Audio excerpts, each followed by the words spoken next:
Hello, movie lovers, and welcome to the show for tonight's podcast. We're actually going to be doing a spoiler review for the 2019 DC original TV series Doom Patrol. This TV series is actually stars Brandon Fraser, April Bowley, Diane Garoppolo. I think that's how you actually say her name. I'm sorry if I'm butchering it, but what I liked about this show is the fact that DC actually came out with some original content for the DC app and everything, and now everything seems to be just moving over to HBO Max now. And I actually, you know what? Whenever I'm thinking of Brandon Fraser, I'm thinking of The Mummy, The Mummy Returns, Blast from the Past. I'm thinking of him as being the good guy in this TV show. But I like how the narrator winds up saying, "Now let's just see what is happening with our heroes before they were actually heroes." And it goes into Brandon Fraser banging the nanny at the very beginning of the episode one. I'm like, okay, so this is not the Brandon Fraser that I'm used to actually seeing. This is actually the Brandon Fraser of this generation, of the 2020 generation, but it's a total different character than what I was expecting. Yeah. And the fact that he was actually there banging the nanny. He's a NASCAR driver. He's a douchebag. He's evil, cystical, which is totally different from what I'm used to seeing Brandon Fraser as. I like that he did something a little bit different outside his realm. Also, too, I also like the part where his wife comes over to the beach house, and you think that he's about to get caught, and all of a sudden he just puts his clothes back on, like nothing even happened. He goes, "No, our child's right here. You see, everything is fine." You're just overreacting, honey. And then the nanny's also in her clothes and everything as well. It looks like everything's all honky dory and everything.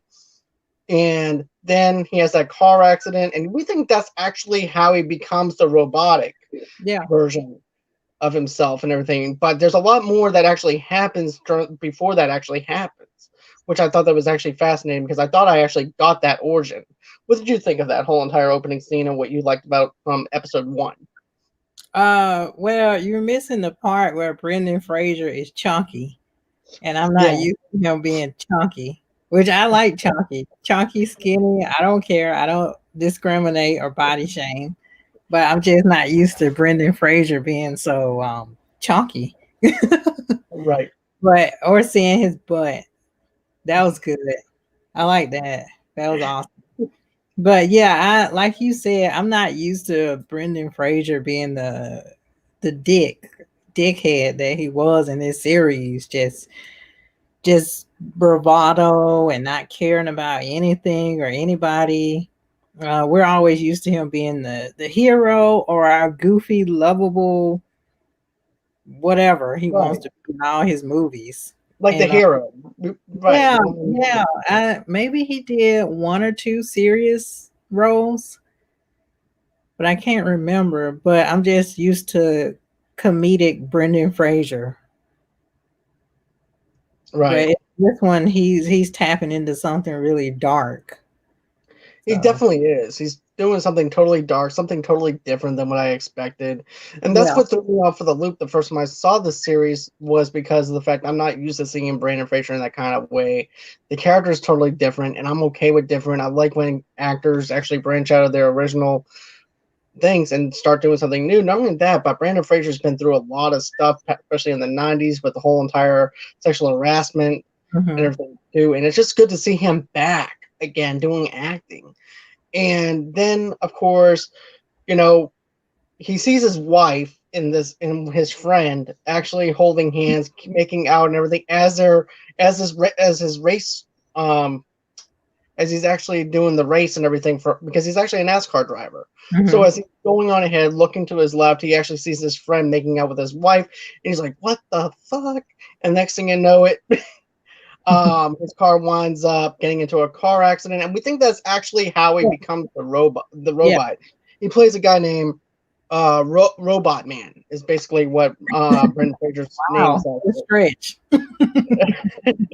But yeah, um, but that's just the thing, though. I mean, I like the fact that we were actually thrown for a loop for that because it could have been just very paint by the numbers kind of style of writing. Like, okay, he got into a car accident with this NASCAR race, and that's how he became who he is. As a matter of fact, how they actually did this. Timothy Dalton's character, Chief, winds up putting his brain into this robotic body. And then that's how Brandon Fraser becomes life again. And he's having to walk all over again. He has memories of his daughter trying to help him and train him to go up the stairs. There's flashbacks of that. Hold on one second. Crichton actually said something. Doom Patrol have an episode in DC Titans. Do y'all think they should do more Doom Patrol crossovers? That would actually be pretty cool if they did do that. I'm okay if they do. Yeah. Especially with the Titans, because don't forget, we actually had Cyborg in this movie, a very young Cyborg than what we had in the Justice League movie and things like that. So I'm okay if they do like a little bit of a crossover, just don't put Batman in it or something that will overshadow that character. I love Batman to death. I love Batman to death. I love Superman to death. But I don't want those big name superheroes to overshadow a character like Cyborg or overshadow somebody that nobody's really heard of. And you can get a good origin story going if you have like these smaller characters show up in a crossover event for Doom Patrol. Yeah. So that's why I'm thinking put people that we don't know that's in there. Forget about Batman for a while. Forget about Superman. Focus on the smaller heroes and then build on from there. That's what I'm thinking. But okay. anyway, I have a question for you though, John, because I just thought about this. We didn't rehearse this. I know in the comics there was a crossover with Titans and Doom Patrol, but it was Beast Boy who did the crossover. Do you think they should have gone with that storyline instead of replacing Beast Boy, replacing Cyborg with Beast Boy? To be honest with you, I was okay with it. I was okay with the switch and everything. I felt like it works for what they were trying to go for with this universe. They can always go on ahead and do that in season 3 if they choose to do so. But for just starting out on a Doom Patrol TV series, I felt like it was new, something fresh. So I think that was actually a good take to actually do something that was not familiar and everything. Do something totally different and make it unfamiliar to people that are not familiar with the comics and make it its own entity without having to say, oh, that's Beast Boy or that's that character. And everybody can just go on ahead and just watch it for what it is. So I actually like that aspect. Yeah. What about you? I'm curious if they would have gone that way with having Beast Boy be the intro into the crossover to Titans, which I have to watch after I wrap up with season 2. I may try that after season 2. Go into Titans. I think it would have been a pretty cool crossover. I mean, the characters on this show anyway are weird.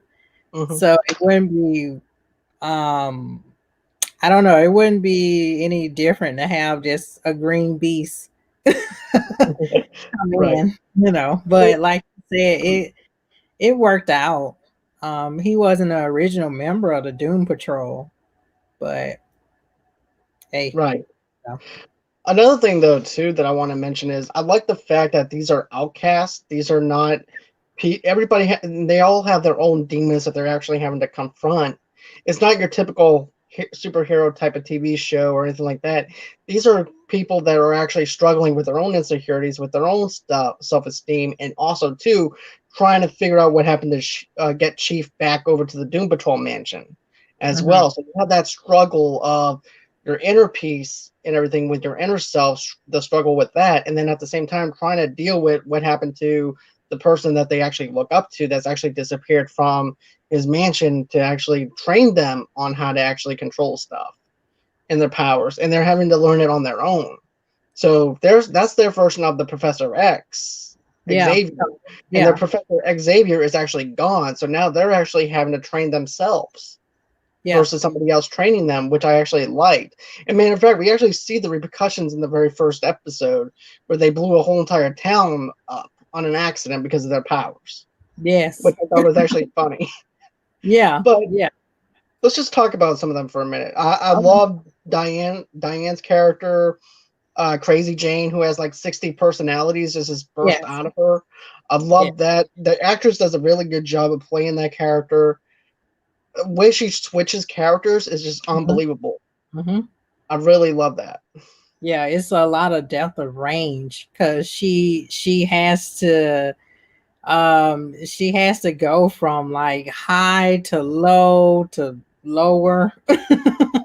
So that takes a lot of talent for an actress just Right. to experiment with all those different ranges that she has.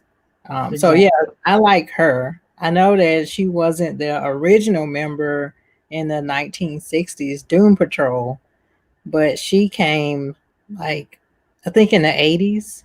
That's when Yeah. Crazy Jane came in when they rebooted Doom Patrol. But yeah, it fits. I like it. And then you, of course, you also have the actress that's in this show too. Do you have Yes. the actress's the character's actress name? I forgot her name. Uh, Rita yeah, yeah, something. Rita. Yeah. Yeah, Rita's character is pretty good though too, because she goes from being a snobby actress Hmm. to actually being top notch, way up there, to actually being shrunk down to size because of her condition that she's in. Matter of fact, her superhero name is actually Elastigirl. And Yeah, and that's what I wanted to talk to you about. I like in the comments, she's a like you said, she's Elastic Girl, kind of like Mr. Fantastic in right, Fantastic Four. That's in the comments, that's what she was. I kind of wanted to see a little bit more of that aspect, but I can understand them making her into like the creature from the Blue Lagoon, basically. Yeah. Black Lagoon. But, Yeah, I can but also understand too, that. it also has a little bit of a blob kind of flavor though too. The Yeah, blob, totally. Yeah, The Thing, Stephen King's yeah. The Thing too. John Carpenter, yeah. But yeah, Oh, sorry. Whoops. I'm it's just okay. getting It's something okay. right. It's fine. It's perfectly fine. But yeah, but I'm yeah, like, it definitely has Stephen that kind of King? flavor. No, no, no, Tamika. No. I didn't study my notes. No, no, no. You're good. You're good. Seriously. But going ahead. What Oh, were, yeah, yeah. Well, in the scene when we're introduced to Rita, she had the cameraman and he had a deformity, like right, like half his limbs were cut off or right. something, and she was disturbed by that and bothered, and she was a bitch, and she wanted them to replace the cameraman. She's like, I can't look at that thing all day. I'm trying to act. I'm an actress, you know. And then Exactly. she becomes that deformity herself. Hmm. So yeah, and like she says throughout the whole season, she comes to term with why she became this creature. Just it was the ugliness inside her manifest outside, you Right. know, this becoming this blob, Right. basically. And that's another thing too, is like you can have a pretty face but an ugly personality inside of you. And that's Yes. exactly what she had. She had a pretty face, she was a beautiful woman, but Yeah. underneath the surface and everything, she was an ugly person. And outside is what happened. And then Yeah. of course, I believe that the reason why we didn't get the whole Fantastic Four type of vibe to it, where she's, we got into maybe one episode, but I Mhm. think it's because of the fact too, she's just now learning her power. She's trying to understand who she is. So therefore, we don't have the full on version of what we know her from in the comics. So she's just learning as everybody else is learning in this show. Just like Brandon Fraser's learning about his powers and stuff like that, which he doesn't really have any powers. He's just a robot that actually is strong Yeah. and everything that we actually saw. But then you also have Matt Bomer, who plays a gay character and everything too, that falls in Mhm. love with a guy named John, who's actually part of the Air Force. And don't Yeah. forget, during that time era and everything else, too, people that were gay and looked down upon and everything and stuff like that was actually considered not the normal. And matter of fact, we're actually going to get into the whole entire agency that actually ends up being the agency on normalcy. And basically, Yeah. what they do is they come in and dictate if you're normal or not, and then they go on ahead and they arrest you for being different.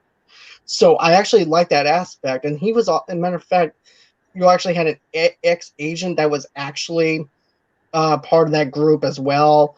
I thought that was actually pretty good. Crichton says these characters seem to have life lessons for the characters. Yes, they do. I Yeah, definitely can see Crichton.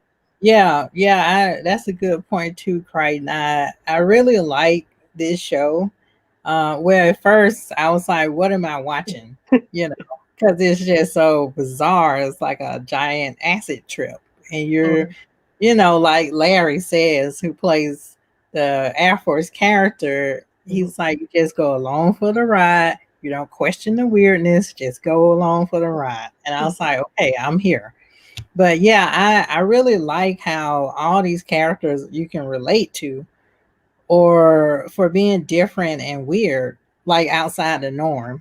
Right. And the Bureau of Normacy, I think that's what that Yep. was. They remind me of the conversion camps that parents send their gay children to convert them to be straight. And even back then, like in the 60s or 70s, they did like these shock therapy treatments on gay kids, and just trying to get them back to just being normal. But Instead of just accepting that's them for who that's they are. what that bureau reminded me of too. So It also yeah. kind of reminds me, though, too, that normalcy thing kind of reminds me of Nazi Germany, too, a Yeah. little bit Hmm. as well. As a matter of fact, there is Germans in this show as well. There are Nazis. Yep. Because remember the puppet one, because the narrator, which I thought is hilarious, the narrator is actually probably the most comical thing in this show, Well, who's wait, actually the villain, which is Mr. you know, Nobody. the narrator, I thought that was oh gosh. Just keep going. His Okay. name slipped me just now. Oh, Right. and I have him on my T-shirt. Can you believe that? Luke Skywalker. But I, yeah, I thought the yeah, I narrator was thought actually that pretty was the comical. like the narrator. I thought that was who was narrating because they sound so similar. Right, I can understand that. I think I know who you're trying to tell me, but I forgot who it is though as well. Can't believe So it. I'm gonna look it I up. can It see bothers. I can see the actor's face, but I can't I see remember. his face, and everybody's yelling at me like, "I can't believe you don't know." And then Crane said, well said, Queen of the North." Sean Main start chanting. The queen of the north. That's in the south, but yeah. But yeah.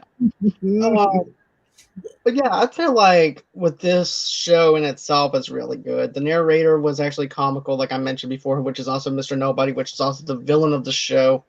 And they're doing everything that the narrator is telling them to do. Hmm. And they think that they actually have a lock on who Mr. Nobody is, trying to get Mr. Nobody. I actually love the stunts in one of the episodes whenever you actually have the whole entire puppet episode where and pretty much that was like a metaphor saying that they're actually puppets on a string and he's pulling the strings. Yeah, That's what I got out of that context. Mark Hamill. Okay, that's what I'm thinking of. Going Okay. back, that bothered Uh, me. Sorry, that's what I was looking at. how dare I forget Mark Hamill's name? I know what's wrong with us. Oh, we're so off today. Yeah, We're just gonna go along with the ride, like the character. exactly. Just go along with the weirdness. Everybody, we'll do better. I'll be But honest with you. I like Larry's character though.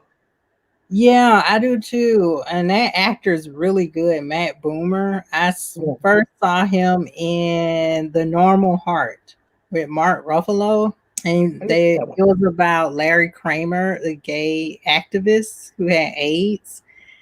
And Matt Boomer played the boyfriend, and Mark Ruffalo played Larry Kramer, the activist. And they both contracted AIDS. So his depth of range and doing like powerful performances was really good. So I didn't really know who he was with the bandages and everything else, Right. but once we see his face, because it kind of goes in the flashbacks, the whole show kind of does these flashbacks of how the characters came to be who they are and obtain their powers. Um, Exactly. but yeah, I like that too, like a good backstory, so I can understand why is this person so angry, like Crazy Jane. I'm like, why is she Yeah. so angry? Oh, she has 64 personalities. That's Already. right. And another thing, though, too, we're just not going to go episode by episode or anything like Yeah, that, but just in and but out like the show. right, right. Because here's the thing, I love my favorite episode is the underground one. It Yeah. has a very Stephen Kingish, not only Stephen Kingish kind of vibe to it, but it also has a Wes Craven kind of vibe to it. Kind of Mhm. feels like Nightmare on Elm Street and everything else because it does set up to be like a horror film. Also, too, it also reminds me of Terminator as well, especially when Brandon Fraser thinks that he's human still. He pops out his hand. He can actually feel the water coming down him. He's actually in her head Mm. and Crazy Jane's head. And I like how they actually use it like as an underground railroad where one personality actually has to ride on this train to go up to where the world is, our world is. I actually Mhm. love that concept. And then when she switches out the personalities and everything too, it shows what happens whenever she switches them out as well. Because remember whenever you had Karen who winded up coming back. She's like, no, I don't want to go or anything. And she's just being drugged all the way back over to the underground, which I Yeah. thought was actually pretty cool. Yeah. Um, There are times something very traumatic happens, like the group therapy episode before this one, where Cliff, the Mr. Robot, was trying to gather everybody in group therapy. And that her and Cliff and her had this big fight, and it kind of triggered Karen, the love struck puppy who was like trapped in 1990s rom-coms, and she's torturing this poor guy Doug. And and I'm it like, had a wait, sweet old Alabama kind of flavor though to it though. It had a, to be yeah, yeah, honest with you. yeah, yeah. And she just torturing Doug, and Doug was like, oh no, not this time. And I wonder, I'm like, how many times has she tortured Doug? And we actually have a little bit of a hint as to how she actually tortures Doug. Even the Yeah. family is tired of her as well. Yeah, they were like, no, this is it. We're gonna leave. We're not supporting We're gonna this disown relationship. you. We're done with you. Yeah, because I was like, how does he fall for this? It has to be something in him that says, hey, no, this is it. This is the 15th time, but this is it. No more 16th time. But Right. she actually like does this mind control where she can get him to fall in love with her instantly. Right, And right, she's like, so that's why I understood. Oh, that's why she can just wreak havoc in this man's life. right. And of course, too, he won't even remember that she even hypnotized him or anything like that Yeah. either. And So it's like, family said, like last time she left you so messed up, you were just woke up on the floor, didn't know what would happen, and it took you right, 6 months to recover. And we all can understand that. right. Yeah. And then, right. And I also like the fact, too, is we all have stuff that we actually block out of our own memories and stuff, right? Yeah. So with her, with her personalities, it's like a defense mechanism for her to Mm, where she created these 16 plus personalities to protect herself from the outside world because she's been hurt so many times that those personalities are the ones that actually protects her. And then also too, we also found out that her actual father actually did something to her to cause these personalities to actually happen as well. And she does, and like she said, she's a very complex character. This actress is very good at playing a complex character, and she even says the world is a complex place to the point where she don't know who to trust. She does everybody backstabs each other and stuff like that. That's just life, though. I mean, we don't know who to trust. We just have to go with our gut on who to trust and who not to trust. mhm. And that's just the delivery of that line that made me think, wow, she's on a deep level to where she's very complex to the point where she can't trust anybody. The only one that she can basically trust is Cliff, and Cliff is actually the only person that actually gave her hope. And if Cliff gave her hope, there's no need to actually have those personalities inside of her anymore, which also makes those personalities also very afraid of the fact that he gave her hope. So therefore, bye bye all the personalities and just Jane, no longer crazy Jane, just Jane with superpowers, basically. Yeah, and like one of the personalities said, until you like when you came along, you gave her hope, and that's what got her in this like tailspin Right. where she's kind of spiraling out of control. But that episode, the underground, is my one of my favorites Mine because too. you get to see all the personalities. Mhm. Like, because usually it's just Jane's face, right? And then she'll kind of just morph, and one of the personalities will come to the surface. But we get to see the personalities outside of Jane, and they're all in a circle, and they're like, "Jane, what are you doing? You're the Right. primary." Like somebody has to Exactly. drive this train because they're too weak to be the primary to go to the surface. And she's basically the one that keeps the balance. She is. She is the one who keeps the balance. Another one that I would actually be afraid of for her personality is Hammerhead. I would be deadly scared of her, especially when we see her in the underground. I would be deadly scared of facing her. To be honest with you, I wouldn't want to go up against her. Actually, the one I'm scared of is the one she becomes like Ant-Man, like the giant version of Ant-Man, and she's like inflamed. I Oh don't know yeah. who that is, but that's the one I'm scared of.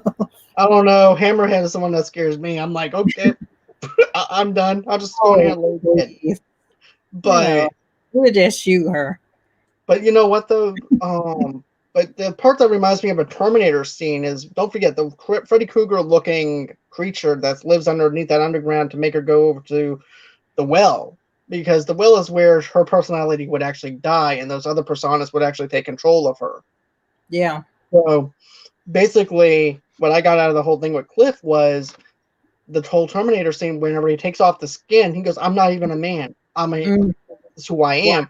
And that told me right there, okay, he accepts who he is because that's who he is now. He's no longer a man. Because remember, he had a hard time accepting that for a while in the couple of episodes where he goes, because even with the scene with the toast, when he wants to eat a piece of toast, and Jane's like, "What the hell is wrong with you? Can a man just eat a toast without looking weird?" Yeah. Yeah.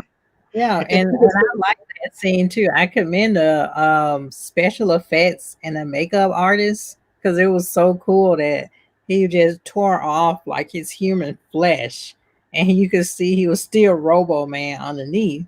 And he's like, right, "I'm not the man. I'm not." It was everything in that scene is just so symbolic. it is. And if you ever have a friend that's schizophrenic or dealing with like multiple personalities, I would say that this episode is something to watch, or if you are dealing with it yourself, because it will help you understand what they're going through. Right, Because everything in it is, like I said, it's so symbolic. You know, like an open door could mean so much, and puzzle pieces falling to the ground. Like it's just so powerful. And you know, all throughout like the season, I've been wondering what happened to Jane. Like, what is the core trauma? And we see the core trauma, which is she was molested by her dad when she was a kid. Um, and I've been waiting for that, just some reason. And I like that Doom Patrol kind of they don't give you all the answers at once. They kind of like just lead up to this is the core trauma of this character. This is why this character is this way. You know, everything kind of unfolds piece by piece. right. And that's another thing though too. I love the whole entire scene with the therapy scene when Yeah. Cliff thought it was a good idea to do therapy, and there was like an actual rat that was inside his head the whole Mm. entire time. And don't even start with me, Tamika. Do not start me about the stupid Well, mouse. you like mice. Rats are different. See, you don't like rats too, right? No. No, Okay. no. Okay. See, I But don't have to start with you. okay, good. But, okay, so I like that whole entire scene. He's like, okay, good. We're getting down to the root of the problem. We're gonna have therapy, and he's just like out of control. Cliff is just all over the place. He goes, "You want a hug?" And then he's over Cliff, there shaking. He's over there shaking he's his like leg. the Okay. worst therapist, by the way, because he's impatient, and people are like, "I want to tell you, but I can't." They're like, "Just get to the point." And I'm like, the therapist is not supposed to yell at you like Unless you that. got the pill, but that's another story. They're like, I want to say it, but I don't know. I'm afraid of my feelings. And they're like, just tell us. It's okay. That's how Cliff does therapy. He's just Right. like, he yells at you. He just quick to the And point. He then reminds me of he, me with ADD. Just tell me. yeah. And then you see that scene, he was like shaking, like, oh boy, come on, come on, come on, go, go, go, go, go. Get to the point, get to the point. Like his anxiety alone would just like make you want to say, okay, this is enough. Just give me some pills so I can Right. just calm myself down.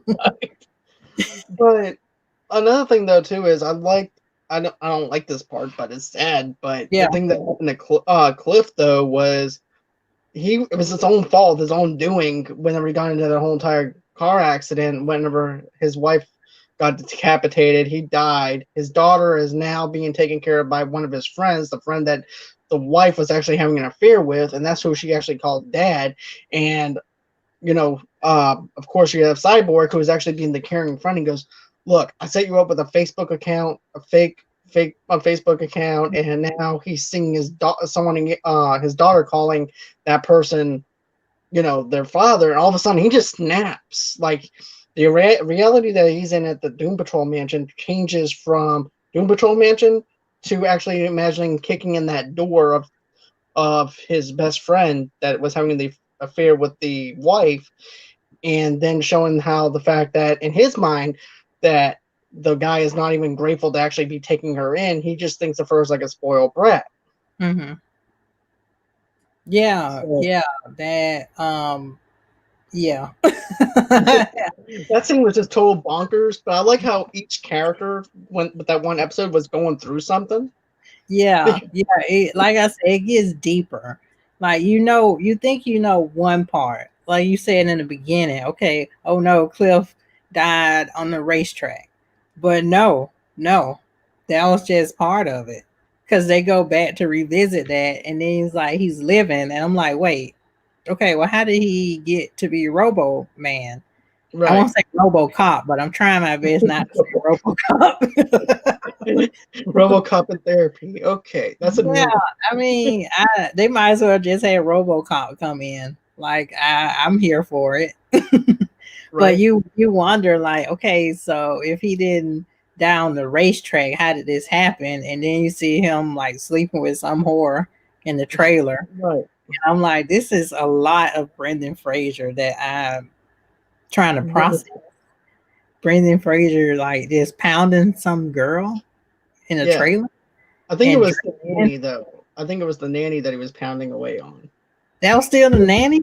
I believe so, because even the narrator was pointing that out though. Whenever he was trying to get him to stay in that reality, Oh, that was and then still we're staying in the reality and everything. He goes, "You get to have your wife in this reality and everything," and he goes, "Nah, fuck you. I'm done." And exits out of the thing. oh, Same thing with Rita and everything too. But okay, let's go ahead and talk about this too. okay. I like the fact that they're also while they're also trying to figure out their powers, they're actually trying to confront their demons Hmm. as well.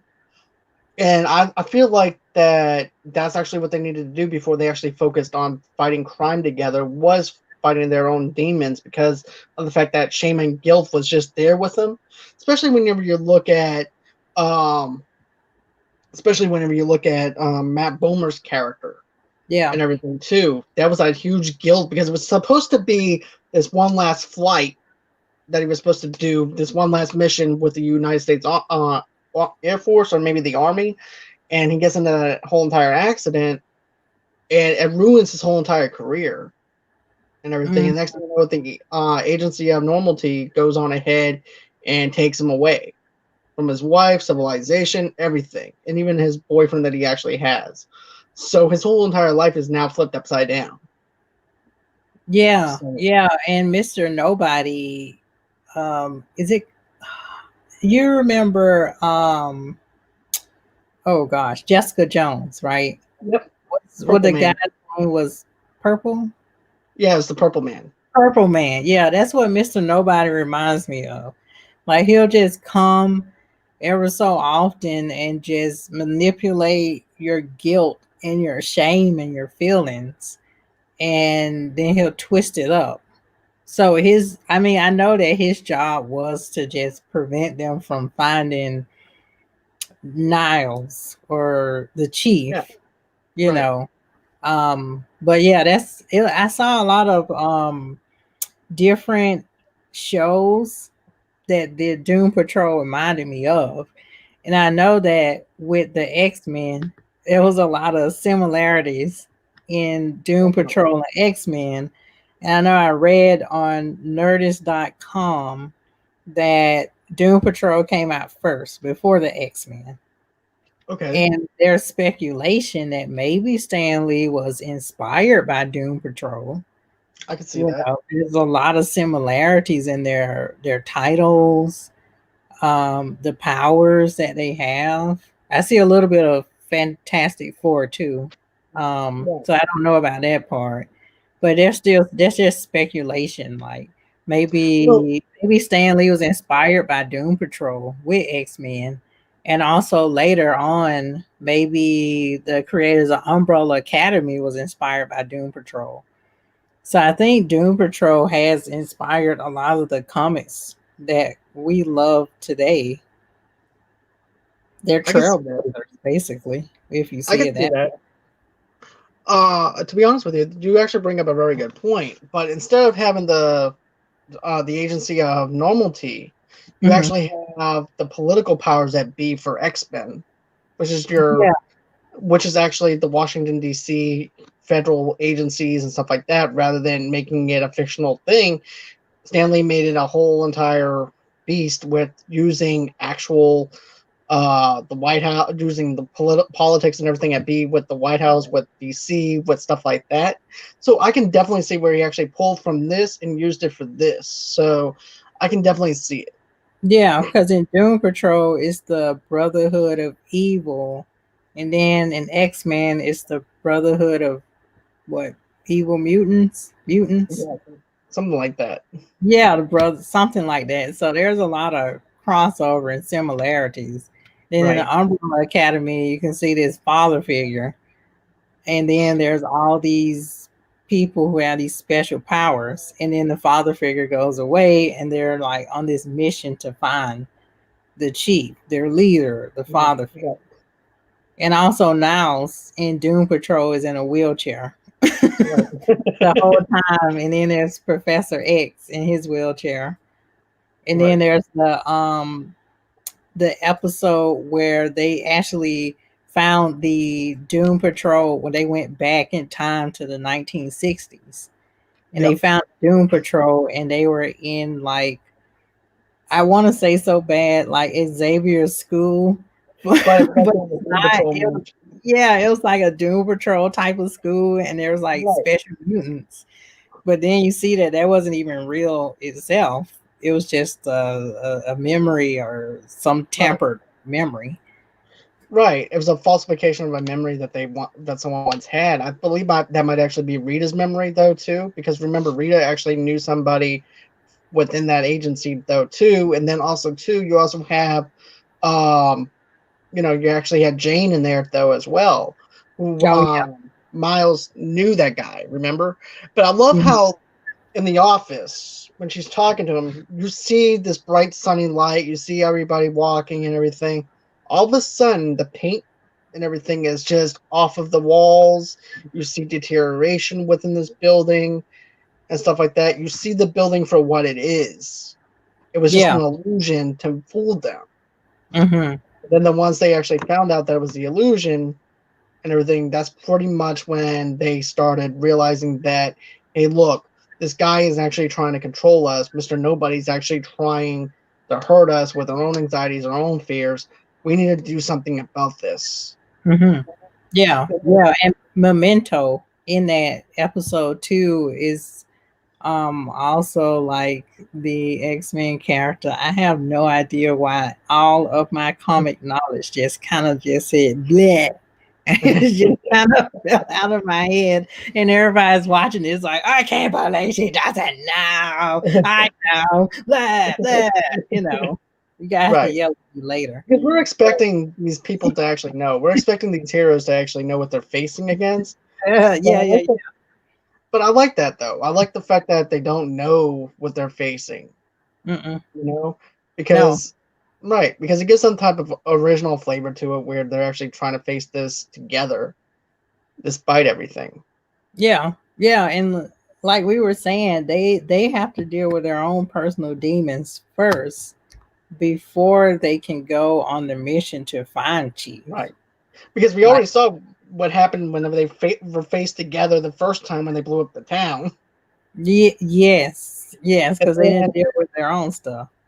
right, and then also to the scene with the donkey, which I thought was hilarious. Yeah, let's talk about that. Yeah, Okay, because that what threw me off. Because I was like, okay, it's a donkey. Okay, then all of a sudden the donkey farts out this wormhole. Don't think about it too much. Just go with what I'm saying. right, This and then they donkey, have to go in their donkey's yeah, ass. yeah, yeah. Just to get Chief, and the donkey is some type of portal. Right, That's when because I almost joined. I almost quit the show. I was like, a donkey that farts, a wormhole.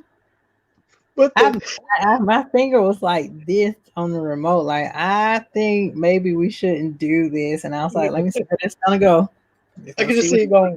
This is what kind of witchcraft is this? what is this foolishness.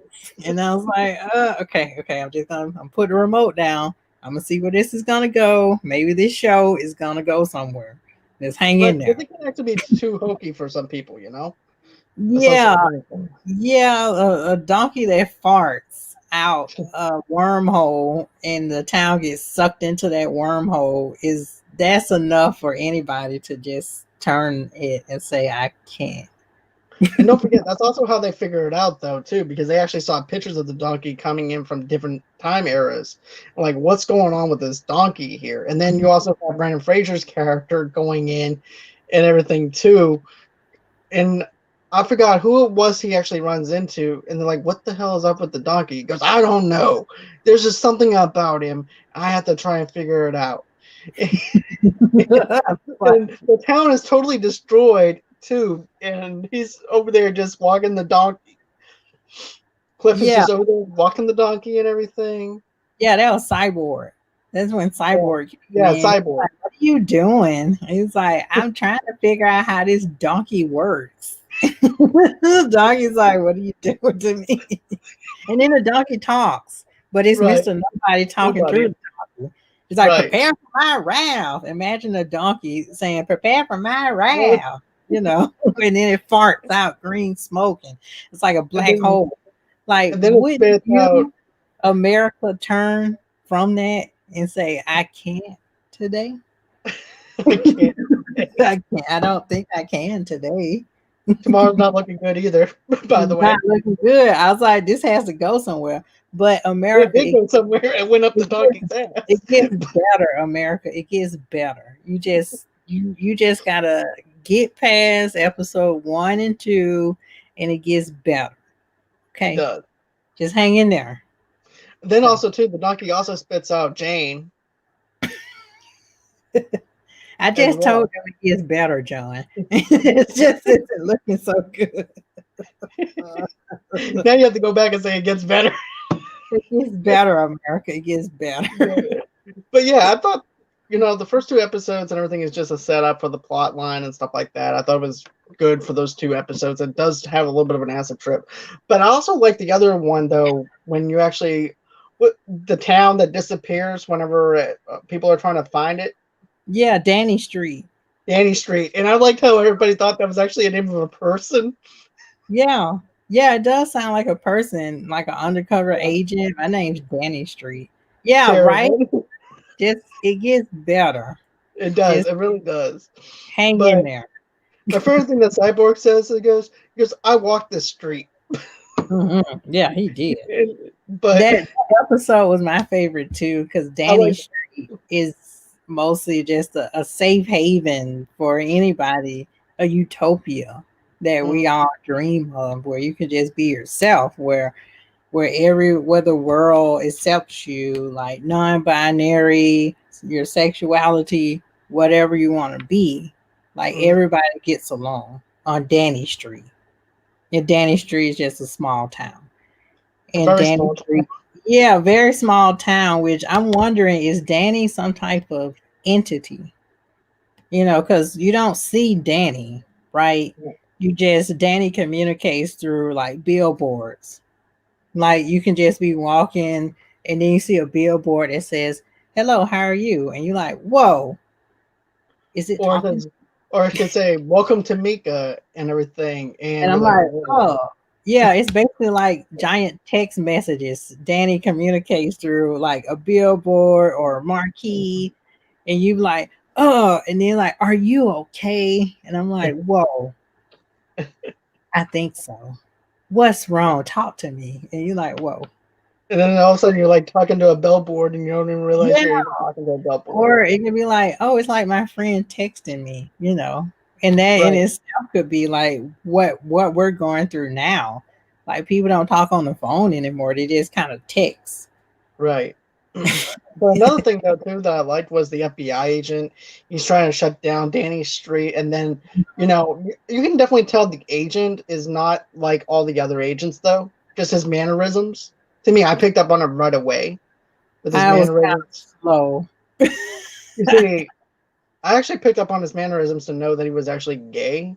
So I was like, okay, something's gonna happen to where the FBI might actually have this Bureau of Normalcy has to go on ahead and maybe uh, trying to investigate his disappearance, or something has actually got to happen with him. Yeah. But and I liked how he all of a sudden just becomes a cross dresser and everything, and I thought that was actually pretty good on that part.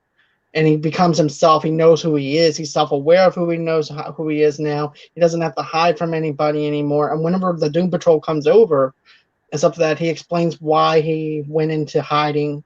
He also explains why why he was a part of that normalcy, but he doesn't want to be part of that normalcy anymore. And now he accepts who he is. That Danny Street's no longer going to hide who they are. They're going to be out in the open, which is basically them saying that they're coming out of the closet and stuff like that Yeah. too. And he's also presenting it to the federal agents, which I thought was actually pretty good though too. And the agency does not accept it because they're the agents of normalcy, Mhm. so therefore they're going to shut that shit down or try to shut that shit down. But Yeah. Yeah. Yeah. Yeah. Like, everything you said is just right on point. Like, by him. that's what Crichton said. It says it sounds like a joke towards Disney. Tara says that she agrees. She says that she loves your T-shirt, Tomeka. Oh, thanks. Thanks. Where did I get this shirt from? I'll probably talk about it later once it comes back to my head. Okay. But I'll let you know where I got it from, Tara. But yeah, like you said, um, the Danny Street, like we were saying, is a safe haven. The agent found who he was hiding. Like you said, he had to endure all the jokes about homosexuality and just kind of like shove it down just to be accepted as one of the guys. But by him being hiding in Danny Street and them moving Danny Street from here to there, and the agency like chasing after them, it took a toll on the citizens of Danny Street because all the life and joy that they once had was just diminished because they were always on the run. And he had to face the agency. And that was the only true way that he could be free. It's like somebody who discovers that they're gay, but they don't tell their parents. Like they tell their friends, and they're like, "Yes, I'm gay. I'm liberated." But then you have that one more hurdle, which is to face your parents and to say, "Mom, Dad, I'm gay, and I don't care what you think." Like that's Right. how that episode. That's what that episode reminded me of too. Same as well. Mm-hmm. And also too, I want to also talk about the struggle that Cyborg actually had to face though too, because there was like a lot of manipulation with him with the video feeds that Mr. Nobody was facing as well. Yeah, Because we already know that his father's a giant douchebag, yeah, totally. experimental, and I believe if Cyborg had a choice, he didn't want to be alive. He didn't want to be chopped up into pieces. But his dad, with his own beliefs, with his own what's the word I'm looking, his own ego, Yeah. and it wouldn't let him die or anything like that. So he wanted to save his son, so he actually ended up doing all those experimentations on him and everything, and try to save him. And then there's even this one scene between between Miles and him, because they actually know each other, Mm-hmm. and you know he's actually responsible. Miles is actually the chief is actually responsible for what happened to Brandon Fraser's character, all these other characters, and he actually was the one who actually planned their deaths and stuff on how they were going to do, how he was actually going to experiment on them. So there's also this line where Cyborg's father's like, "Well, you're telling me you're better than me. Look what everything you've done. You ended up putting a brain in somebody's in a robot. You winded up doing this to Rita. You did this to Jane. You did this to this other person, and you're going to tell me that you're better than me. I did this so I could save my son." So he was actually trying to act like he was moral in his own way. He was actually thinking that he was actually doing something morally right, but at the same time, what cost? You're actually causing self grief with your son by putting in false memories. You're Yeah. actually doing other things as That's weird. well. Print is where. Okay, out print is where you got the T-shirt. Yeah. Or T-shirt. Okay, Outofprint.com, Tara. Sorry, John. But it's okay. yeah. Yeah, adding on to what you were saying. The dad is an egotistical douchebag. Right, But the more you get into the story, the season, the more I guess I kind of feel sorry for the dad because he had to choose between his wife and his son. And I think he said his wife told him, go ahead and save our boy. right, So he thought, well, this is the only way I can save him, um, is to put all these body parts, mechanical body parts on him. But it's also symbolizes mind control too, right? Because he's in right, charge of his system from right, far off somewhere else. And all these memories he had was a lie, like his dad programmed to just shield him from the truth. And right, he thought, oh, I've been responsible for my mom's death this whole time, and that's my story arc as a superhero. right. And I Even Mr. like, Nobody says that too. yeah, I like how that's questioned too. And that's messed up. Oh, you're welcome. Outofprint.com. Okay. We, we can put it later in the show. So Yeah, we can put it in the show notes if we want no, to. totally, yeah. Okay. But I actually have to say I like how Mr. Nobody makes people confront themselves though too. Mm, Yeah, he's a yeah, villain, but he also makes people confront the truth. Forcefully, he makes them tell the truth. yeah, that relates them, but yeah, you like know, Purple Man. right. But I thought that Mr. Nobody's character was really good. I liked how he said, "Oh, this is going to be your story arc. This is going to be where you really shine." Hmm. And then also too, when he beats the hell out of his own father, and then he goes, "You did it!" and it has like this little arcade firework type of thing, which I thought was really funny. Yeah, he's ass. Oh. But then, episode 14 or 13 is where we get a little bit into Mr. Nobody's story Mhm. as well, like Yeah. him wanting to prove himself as a man, to his girlfriend, which that seems to Yes. be a running theme. He wanted to prove himself to his girlfriend. I can get into the Brotherhood of Evil, and she's like, "No, you're a loser. You're a nobody." Right. And also too, she also says this to him though too. She goes, "Well, why can't? Well, you can always get back in." And goes, "No, I can't get back in." And he made himself before probably making him this top-notch villain and everything. And he goes, "No, he goes, no, there's no chance of me. Once I'm kicked out, I'm kicked out, and everything. The only reason why I'm still alive is because I'm not a threat." So, in other words, is you threw these balloons in the air, making you look like that you're this big villain, but really you're this little peon. You're not even a capo, like I'm using a mafia term, Okay. capo, something that's made, or anything Mm. like that. You're just an outsider trying to be something that you're not, and you're throwing caution into the wind, hoping something is actually going to happen when it's not going to happen. And that's actually what happens to him with his girlfriend walking out on him. And then I also like how all the heroes actually use that against him. Mm-hmm. If you actually think about it, he's like, "Oh, how original! You have someone that actually walked out on you. You're not Mm-hmm. that original after all." And it Yeah. makes him feel really small as well. Yeah. Uh, It reminds me of Stephen King It too. yeah, Like definitely. where they like bullied him or whatever. Crichton, yeah, they are doing a season 3 of Doom Patrol. Tamika and I were just talking about that before we actually aired. Didn't you say something about Canada, that they might try and film up in Canada rather than Atlanta or something like that, or was that just Uh, speculation? that was what I was thinking because I live in Georgia, which is where Doom Patrol is filmed. Like majority of their locations are filmed in Georgia.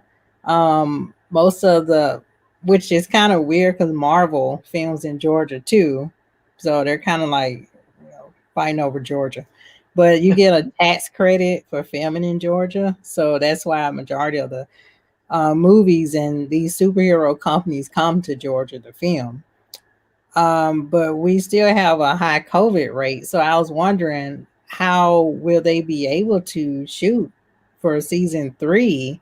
And I was thinking maybe they could go to Canada and follow me here. I know I'm about to get into a Doom Patrol type of timeline here. But like my sister watches a Hallmark channel, right? So they have like different shows and they film their shows in Canada still, but they get tested for COVID. So I'm wondering, would they have to eventually go to Canada Or somewhere where else? the Right. rate is lower in Canada? Yeah, or somewhere else where they can shoot. Or if they do continue to shoot it in Georgia, um, They I would don't have to know. do. Well, we already saw, of course, Tom Cruise explode on the set, Mission Impossible, with the whole Yes, new just mask bring Tom thing. Cruise out there. He'll get everybody to wear Right. a mask. But I believe that you could probably still do in Atlanta as long as you do your social distancing with the cast and crew. Hmm. With that way, after your scene is over with, put your mask back on. The next set of people comes out and they do their thing, and location by location, everybody does their social distancing, does their hand sanitizers, and also to their mask. I Yeah, think that you'd be okay, but you're actually going to be interacting with someone up close. That's another thing. They could also do a studio as well. They could actually just shoot it out of a studio. That's actually another safer option as well. And then, of yeah, course, do your temperatures and stuff like that as well. So that's yeah. just a little speculation piece that I thought. Yeah, yeah. I mean, I know the NBA has the bubble where they have all the players confined in this giant bubble of a stadium, and they all have to be in a specific hotel, and they all have to get tested round the clock. So they could do it that way too. Right. Which is I like that idea though too, Hmm. where they're actually safe like that. So let's talk about episode 14, I think it was, whenever we actually see the guy flexing, Oh, Mr. Flex. Mr. Flex. Yeah, And and of course, they're on Danny Street. Danny Street also does this. She can also give you a comic book to read to actually represent on what's actually going on in your life, to where you can actually do something, where you can actually cope with something. Well, in yeah, this one, Mr. Flex, in order for them to go to the nothing world where Mr. Nobody's at, he has to flex a certain muscle to actually bring you into that world. yeah. He flexes the wrong muscle. He Mm, flexes the orgasm muscle. And mm. everybody comes together as one. Yes. It is Oh, that's true. And they have like the biggest orgasm I've ever seen. Yep, It's fire hydrants exploding, the one giant building, orgy. Yeah. the Yeah. And buildings then over yeah, there. the fire Also, hydrant explode. The fire hydrant had an orgasm. I'm like, whoa, wow. And then Cliff slash Robo Man was like, I don't, because he can't feel. He's like, oh. Oh, I know what he was going for though. I think he was thinking, okay, this is some type of seance, so I have to go ahead and do what they're doing so I can get into this world too. So he's like, yeah. I'm gonna be stuck here on Danny's world while everybody else is over there in Nothing World. And So then he's like, he had an oh, orgasm. oh. You could see the Marquis say, oh God, oh my God. Yeah, right. By the way, this video is not for kids, so this is actually not He got rated R on this one. right. And then the like, that like that the car dealerships when they have that floating thing, that thing had an orgasm too. Right. So Everybody in that town had an orgasm. everything and everyone on Danny Street had an orgasm in the street. And Danny. Oh my God. Oh. And it's like, whoa. Oh. And then when it ended, it's like, don't touch me, don't touch me. And then I liked it when they looked at Cliff. Yeah, and they're like, were you faking the orgasm? Like, no. No, I don't know what you're talking about. I didn't fake anything. I can feel. Oh, okay. Okay, so one surprise character for season 3, who would you pick and why? Just anybody from like the DC universe? Yeah. I think Beast Boy should just randomly show up. I wouldn't mind Zatanna coming in there because I think she would actually be perfect for that universe. Zatanna? That's true too. She could just randomly. She could be on Danny Street. That's what I was gonna say. Just so like magic tricks, like ta-da. Or Raven. Raven could be another good one though too for Jane. Oh, that'd be a good match for Jane. Yeah. Right. Because I feel like their personalities would actually match up really good. Yeah, and that could be what Crichton was saying. That could be like a good crossover. Like you can have one of the Teen Titan characters just randomly show up in season 3. Right, and that's what I'm saying too. Like you don't want no big name characters show up or whatever to overshadow those characters. And Zatanna is actually not underground character, but she's not well known to other people either. Yeah. And Raven, she's known, but not into the world that an average person like is actually watching the show or whatever, don't even know who Raven is. Same thing with Zatanna. Mm-hmm. Yeah. So okay. Yeah. So that's our answer, Crichton. What do you think though? Let me think of what you think of our answer, Crichton. Going ahead. Or anyone. So let's see. Another thing though too, even whenever the very ending of the episode, like with the you know how you can actually go back and they'll actually have like a little caption of what happened in the next episode, episode. Mm-hmm. The narrator goes, and we go to our heroes where they all come together.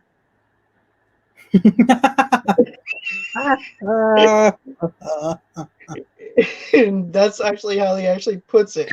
He said, snorted.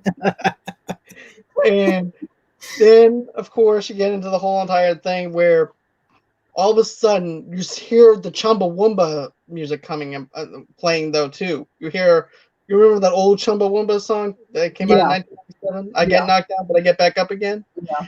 And, well, Jane, she's in her little the Doom Patrol van. And then you also have Cliff that's coming in there bringing her food. Mm-hmm. But by the time she wakes up from her unconsciousness from being high and everything from heroin, she at the door shows, so you were the fucking person that was bringing me the cold food. He goes, it wasn't cold when I bought it. But anyways, she goes, you hear that fucking music? What? Chumbawamba. Let's go on ahead and see who's fucking playing that thing. Yeah. So they're asked, do you want to go? So they all go. So they go on ahead. They go into the van and everything. Next thing you know, they meet up with Rita, and also to what's the other character? That's Larry. Okay. Larry. Larry. I don't even know where Larry is tonight. Larry. So.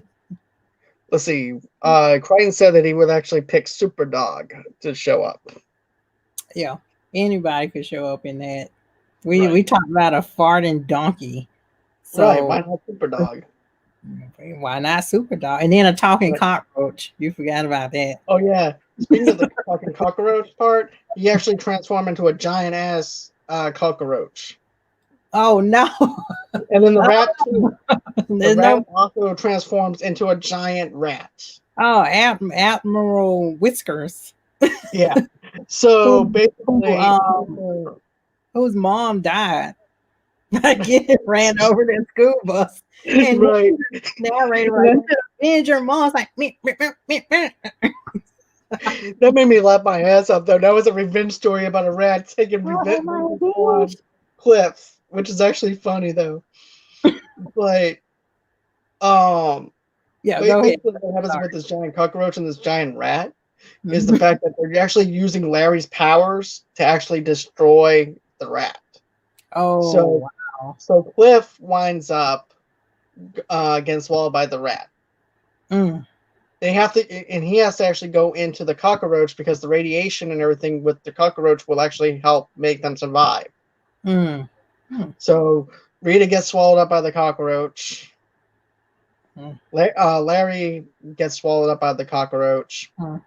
Brandon Fraser is the only one that got swallowed up by the rat. So as the rat and the cockroach are about to eat each other Uh-oh. and everything, Brandon Fraser is actually coming out of the mouth and everything, and then going into the rat. And as of course, when Larry goes on him, shoots his radiation, and then the rat is dead. And the narrator is still talking. And remember the bearded guy, the guy that swallowed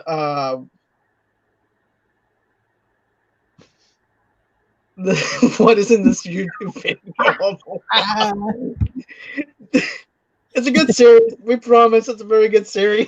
you just hang in there, America. It's really good. Season like the first episode is like whoa, I don't and think after we end what John's talking about is when it gets like back to see the first episode, it gets kind of crazy. well, this is in the last the That's the finale last part. episode. Yeah, it is good. But Yeah, just in but the middle is good. right. She's like, right. So in other words is skip 1 through 6 and just go 7 through 10. Or But you can yeah, listen to us talk about it and you don't have to even right, watch it. exactly. But remember the bearded guy, the guy that ended up eating Oh my, yeah, that guy. yeah. He's actually in that club and they're singing to the Chumbawamba song. I Oh get god. knocked down. Oh, that guy.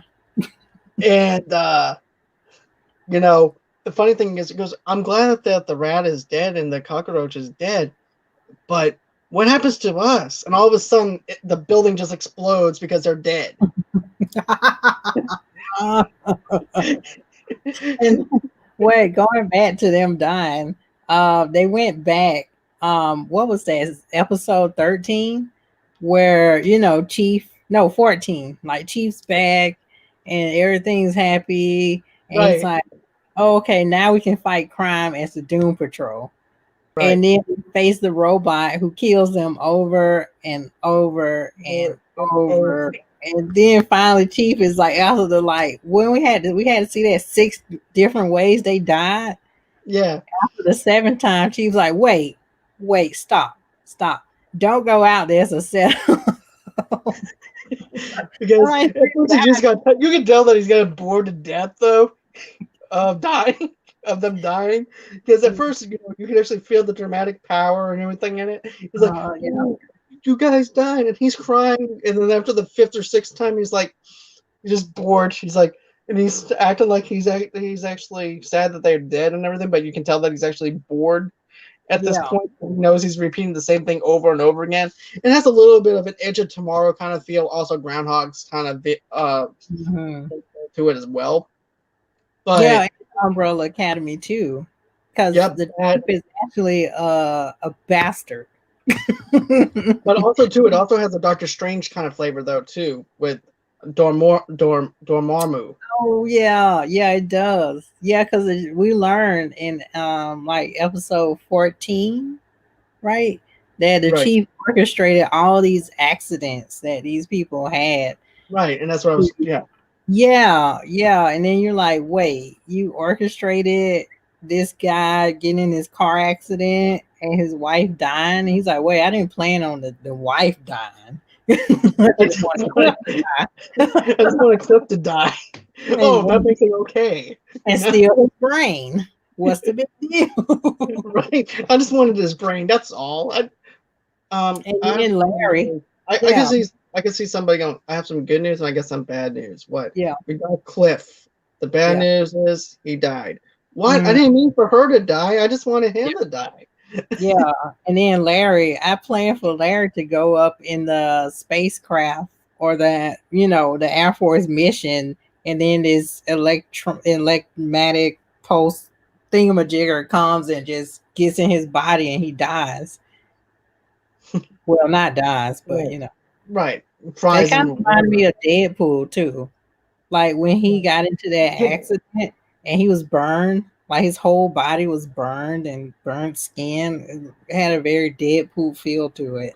Not only that, but even that little thing that he was actually confined in, though, too. That Yeah, little, what I'm yep, talking about, like yeah, that yeah. coffin It's like type an clear iron, glass uh, thing. yeah, yeah. That's That like definitely reminds me of Deadpool. iron long type of thing. Yeah, Yeah. yeah. So, But yeah, but overall, yeah. his little, what would you call that? Like the electricity man that Actually, got his his tail. character name is called Negative Man. Oh, right. This was the 60s. Yeah, negative man pops out of him.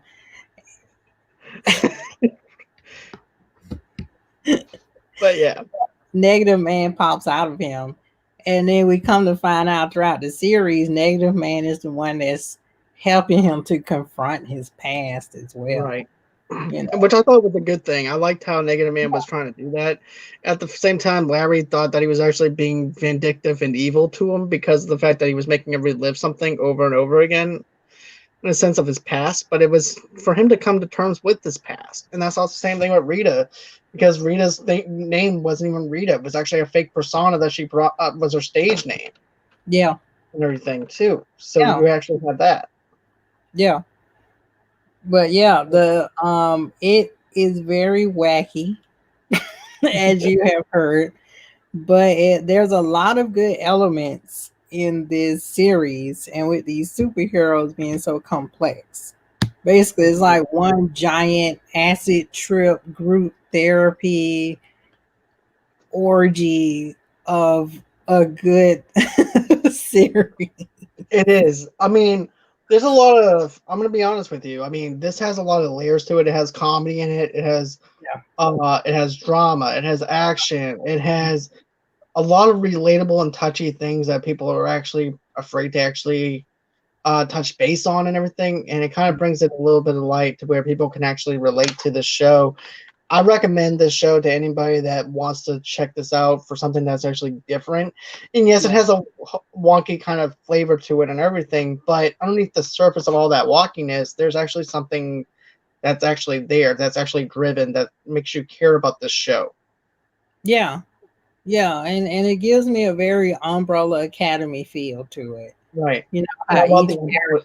yeah, there's like deep layers you have to go into psychologically, and it deals with mental health and sexuality and abuse and being a good father, like lots of father issues and imposter syndrome and all the other stuff just all mixed up in one. Like I really appreciate them tackling all those Me issues. too. Yeah. I feel like they did a good job with it. Yeah, But the records are fantastic, minus the farting donkey and the talking cockroach and the right. rat that wants to get revenge. You It has a very never know, but this could feel happen. to it. But Yeah. yeah. But anyways, is there anything else that you want to say for your final thoughts about the show, or was that pretty much everything that you wanted to try and cover with it? I think we pretty much covered everything. And Okay. if we didn't, then you can watch it yourself. Right. I know there was like maybe a couple of small little things that we didn't capture, but I want you guys to go ahead and view it for yourselves. We just want to have a good time just talking about it, like we are just talking about different scenes together and things like that. Because really, we're just best friends, just watching this show and just just exploring this together as friends and talking about a way that we would actually talk to each other about it if we were just having lunch together or whatever. So that's the way that I actually wanted to go in with the process of actually doing this episode. Yeah. So with that being said, I'm going to go in and say this. We're starting up tomorrow with our first ever Patreon episode.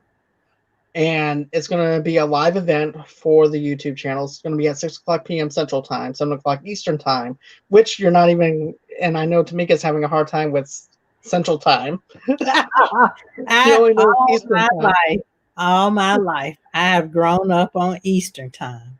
Right. All my I life. grew up on Central and Eastern Time. I So, getting used to it, John. right. Well, I'm glad you're getting used to it. But we're going to be doing our review for Little Caesar. And no, this is not the pizza delivery place or anything like that. No. This is actually the Italian mobster classic movie that came out in the 1930s. We're going to be reviewing this. This is actually our first ever time actually doing a classic movie for our Patreon. This is actually our $5 tier for our Patreon. Matter of fact, you can find our Patreon at www.patreon//movieloversunite.com. So that's actually in the link below, so you guys can sign up for that. We have a $5 tier, a $10 tier, and a $20 tier. Check that out. Another thing too is we also have a movieloversunite.com. You can find all your information for movie lovers. Like, for instance, if you love movie reviews, go on and check out movie reviews. If you guys like movie news, we have movie news articles and stuff like that. And a matter of fact, I might actually start doing maybe a little bit of Schmodown articles and everything too in the future, which is actually the movie trivia show, just to actually have a little bit of a different flavor to the site a little bit, just to try and get some stuff out there. Then, of course, if you guys want to, we also have a GoFundMe page, which you can find the link below. Go ahead and check us out if you want to donate towards the show and everything. You guys don't have to, but we completely understand as well with this whole entire pandemic and everything. It would be greatly appreciated if you can. If you can't, that's okay too. We're just glad to actually have you as a fan and a part of this community. Another thing too, guys, is we're actually sponsored by Audible. You can find the link below. I'm not doing a right now. I can only do the advertisement for the NBA shop only 2 days a week. So 75% off. You actually get to save 75% off and everything whenever I actually have the links up and everything. So if you like NBA gear and stuff, stay tuned for that. You'll find out how you can actually save 75%. But anyways, another thing though too, we also have a Pinterest, which is called Movie Lovers TV Lovers Unite. We also have an Instagram called Movie Lovers TV Lovers Unite. And we also have a page on Facebook called Movie Lovers TV Lovers Unite. That page has been up and running since 2013 and has been up and running since then. And then, of course, you can find me at John Diegorio8 on Twitter and also on Movie Lovers Unit on Twitter as well. And also, too, guys, thank you again. Don't forget to also give me a thumbs up on this YouTube channel. Don't forget to smash that share button. Share this with everybody, not just looking at this from a YouTube channel or anything like that. Thank you again, Tamika, for joining us. And Thanks, everything. John. We appreciate it. You're very welcome. And thank you, Tara. Thank you, Crichton, for watching us and everything. We do appreciate it. Always until next time, guys. It's been a blast. It's been fun. Stay safe.